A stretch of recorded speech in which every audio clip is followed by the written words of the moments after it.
અમદાવાદમાં fire NOC અને BU પરમિશનને લઈને સીલ કરાયેલા એકમો ખોલવાની માંગ ઉઠી। રેસ્ટોરન્ટ અને કાફે માલિકોએ એએમસીની દક્ષિણ ઝોન ઓફિસમાં રજૂઆત કરી છે। સીલ કરાયેલા એકમો સત્વરે ખોલવા માટેની માંગ કરાઈ છે। બેનર સાથે રેસ્ટોરન્ટ અને કાફે માલિકોએ એએમસી ઓફિસમાં રજૂઆત કરી છે।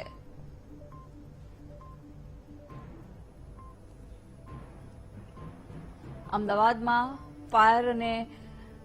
ફાયર એનઓસી અને બીયુ પરમિશન વગરના એકમો જે સીલ કરવામાં આવ્યા હતા તેને લઈને હવે વેપારીઓએ રજૂઆત કરી છે કે તાત્કાલિક આ એકમો ખોલવામાં આવે। બેનર સાથે રેસ્ટોરન્ટ અને કાફે માલિકોએ એએમસી ખાતે રજૂઆત કરી।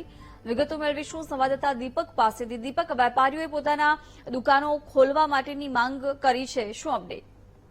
જે પ્રકારે રાજકોટ અગ્નિકાંડ બાદ અમદાવાદ શહેરની અંદર જે બીયુ પરમિશન અને ફાયર એનઓસી ન ધરાવતા એકમો સામે કાર્યવાહી થઈ હતી, લગભગ 30 થી પણ વધારે જેટલા કાફે અને રેસ્ટોરન્ટ જે છે તે સીલ કરવામાં આવ્યા હતા અને આ તમામ કાફે સંચાલકો જે છે તે એએમસી દક્ષિણ ઝોન ઓફિસ ખાતે પહોંચ્યા હતા અને તેમના દ્વારા વિરોધ કરવામાં આવ્યો હતો।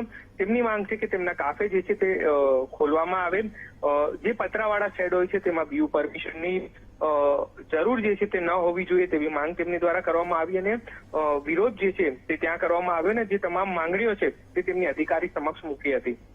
જી બિલકુલ દીપક, આભાર જાણકારી આપવા બદલ।